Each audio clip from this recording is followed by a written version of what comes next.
Good morning students. आज हम कक्षा 10 में आगे बढ़ते हैं और दो प्रमेय लेके आए हैं। एक प्रमेय 1.3 और प्रमेय 1.4। ये दोनों आपस में एक दूसरे से जुड़ी हुई हैं। प्रमेय 1.3 के आधार पर प्रमेय 1.4 सिद्ध करनी होती है। पहले प्रमेय 1.3 हम देख लेते हैं कि मान लीजिए p एक अभाज्य संख्या है। p क्या है? अभाज्य संख्या। यदि p a स्क्वायर को a के वर्ग को विभाजित करती है तो p a को भी विभाजित करेगी, जहां a एक धनात्मक पूर्णांक है। इसको आप सीधा समझ लें कि ये कह रहा है कि p a की शक्ति 2 को विभाजित कर रही है, तो वो p a को भी विभाजित करेगी। विभाजित करने का मतलब ये होता है कि p a की शक्ति 2 का एक गुणनखंड है, और a की शक्ति 2 में गुणनखंड किसके होते हैं? a की शक्ति 2 को हम क्या लिखते हैं? a गुणा 1, ऐसे लिखते हैं ना। जितने गुणनखंड इसमें है उतने ही इतने इसमें है, दोनों में बराबर गुणनखंड है ना, क्योंकि a के गुणनखंड जो होंगे अगले a के भी वही गुणनखंड होंगे। अब यदि p a की शक्ति 2 को विभाजित कर रही है तो a अकेले अकेले को भी विभाजित करेगी, क्योंकि इसमें भी वही गुणनखंड है और इसमें भी यही गुणनखंड। तो यहां से हमारा सीधा ये सिद्ध हो जाता है कि यदि p a की शक्ति 2 को विभाजित कर रही है तो p a को भी विभाजित करेगी। इसके लिए एक उदाहरण हम देख लेते हैं। मान लिया कोई एक संख्या विभाजित कर रही है 100 को, कोई भी एक संख्या p विभाजित कर रही है। ये a स्क्वायर ले लिया ना हमने, 10 की शक्ति 2 स्क्वायर 100 ले लिया, और यदि p इसको पूरा पूरा भाग कर रही है तो p 10 गुणा 10 को ही भाग करेगी, अर्थात p इस 10 में इस 10 में इन दोनों को ही विभाजित करेगी। दोनों बराबर हैं, कोई अलग संख्या तो है नहीं है, तो 10 हमारे पास क्या है? a है। तो इससे सिद्ध होता है कि p यदि a की शक्ति 2 को विभाजित कर रही है तो p a को भी पूरा पूरा विभाजित करेगी। अब इस प्रमेय पे ये प्रमेय लागू होती है। कैसे लागू होती है हम इसको देखते हैं। सबसे पहले तो प्रमेय 1.4 क्या सिद्ध करनी है कि सिद्ध कीजिए वर्गमूल 2 एक अप्रिमेय संख्या है।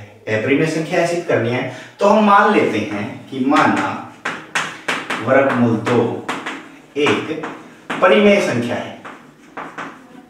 एक परिमेय संख्या है। हमने मान लिया कि वर्गमूल 2 एक परिमेय संख्या है। यदि ये परिमेय संख्या है तो इसको हम p/q के फॉर्म में लिख सकते हैं। लिख सकते हैं ना, p/q में कोई भी हम ले सकते हैं, a/2 बराबर वर्गमूल 2, और जहां पे b क्या होगा? 0 के बराबर नहीं होगा। समझ आ गया ना। और a और b हमारे पास धनात्मक पूर्णांक यहाँ पे है, तो यदि ये बराबर है तो इसको मैं कैसे लिख सकता हूं? a बराबर है वर्गमूल 2b, ये लिख सकता हूं। अब इसके बाद दोनों तरफ वर्ग करने पर,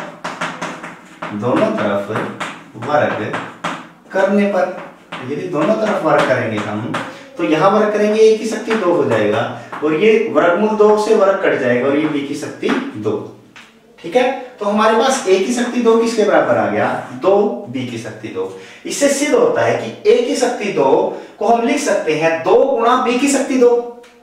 2 b की शक्ति 2 का मतलब क्या होता है? 2 गुणा b की शक्ति 2, और a की शक्ति 2 यदि 2 गुणा b की शक्ति 2 के रूप में लिखा जाएगा।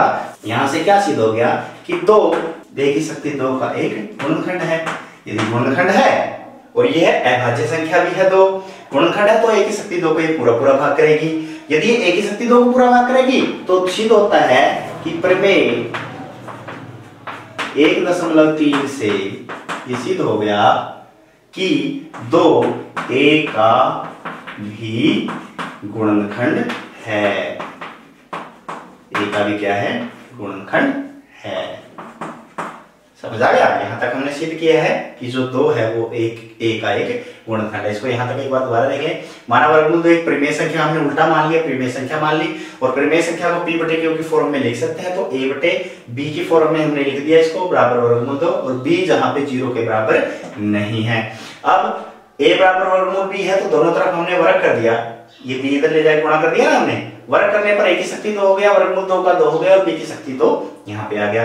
अब एक संख्या को यदि 2 संख्याओं की गुणा के रूप में लिखा जाता है तो हम यही कहते हैं कि वह उसके गुणनखंड है। तो a की शक्ति 2 का एक गुणनखंड 2 है और एक b की शक्ति 2 है। ठीक है ना। अब यहाँ पे एक चीज और बतानी रह गई है कि a और b दोनों सह अभाज्य संख्याएं हैं। a और b क्या है? a और b सह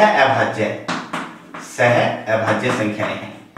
सह अभाज्य का मतलब क्या हो गया कि इनमें कोई भी कॉमन फैक्टर नहीं है, सारा गुणनखंड कॉमन नहीं है, ये दोनों सहअभाज्य संख्याएं हैं। सहअभाज्य है तो कॉमन गुणनखंड नहीं है। तो a की शक्ति 2 का एक गुणनखंड हमारे पास क्या आ गया, 2 आ गया, ठीक है ना। तो a की शक्ति 2 का गुणनखंड यदि 2 है तो 2 किसका गुणनखंड भी होगा, a का भी होगा। ये हमने यहां से प्रूव किया है 1.3 से। यदि a का गुणनखंड 2 है तो हम लिख सकते हैं, क्या लिख सकते हैं, a बराबर 2, c कोई भी एक पूर्णांक, धनात्मक पूर्णांक c हमने लिया, इसको इस प्रकार लिख सकते हैं। यहां पे एक बार ध्यान से देखें, a बराबर 2c यदि मैं इसमें रखूं, यहां इस समीकरण में रखूं, a बराबर 2c रखूं तो मेरे पास यहां से क्या हो जाएगा, a की शक्ति 2 बराबर 2, b की शक्ति 2 है ना, यहां पे क्या हो जाएगा, a की जगह मैंने रख दिया 2c की शक्ति 2 बराबर है 2, b की शक्ति 2, ये बच गया। और यहां पे मेरे पास क्या आ गया, 4 c की शक्ति 2 बराबर 2, b की शक्ति 2, ठीक है। अब यहां पे मेरे पास 2 से यहां ये कट जाएगा, ये बच जाएगा 2c की शक्ति 2 बराबर b की शक्ति 2, ठीक है ना। दोनों तरफ से 2 काट दिया, 2 से भाग दे दिया, हम इसको कह सकते हैं। तो b की शक्ति 2 किसके बराबर बच गया, 2c की शक्ति 2 के बराबर बच गया। यदि b की शक्ति 2 2c की शक्ति 2 के बराबर हमारे पास बच गया तो हम यहां पर भी कह सकते हैं कि 2b की शक्ति 2 का एक गुणनखंड है, क्योंकि b की शक्ति 2 को दो संख्याओं के की गुणा के रूप में लिखा गया है, एक 2 है, एक c की शक्ति 2। तो हम लिखेंगे अतः 2b की शक्ति 2 का एक गुणनखंड है। b की शक्ति 2 का क्या है, ये गुणनखंड है। यदि ये b की शक्ति 2 का एक गुणनखंड है तो 2b का भी गुणनखंड है। और ये किससे हुआ है, किससे हुआ है, प्रमेय 1.3 द्वारा। प्रमेय 1.3 द्वारा वही कहा था ना, यदि किसी संख्या का वर्ग का कोई एक गुणनखंड है तो उस संख्या का भी वह गुणनखंड होगा।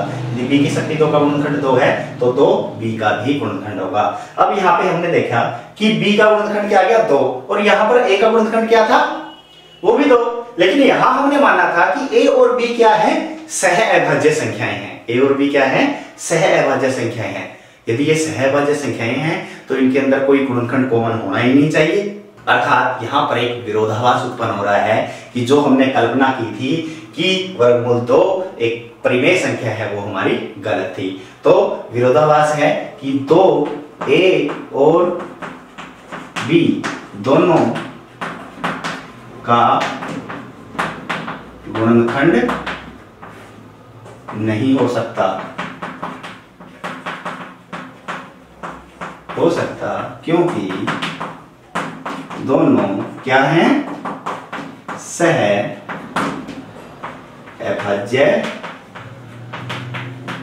संख्याएं हैं। क्या है, दोनों सहअभाज्य संख्याएं हैं दोनों। तो इसलिए यह इसका 2a और b दोनों का गुणनखंड नहीं हो सकता। तो इसलिए हम नीचे लिख देंगे कि हमारी कल्पना गलत थी, हमारी कल्पना गलत थी। वर्गमूल 2 एक परिमेय संख्या नहीं, एक अपरिमेय संख्या है। ठीक है, तो आशा है कि ये दोनों परिमेय आपको समझ में आ गई होगी। अब अगले वीडियो में हम प्रश्नावली 1.3 से संबंधित प्रश्नों को हल करेंगे। तब तक के लिए बाय बाय।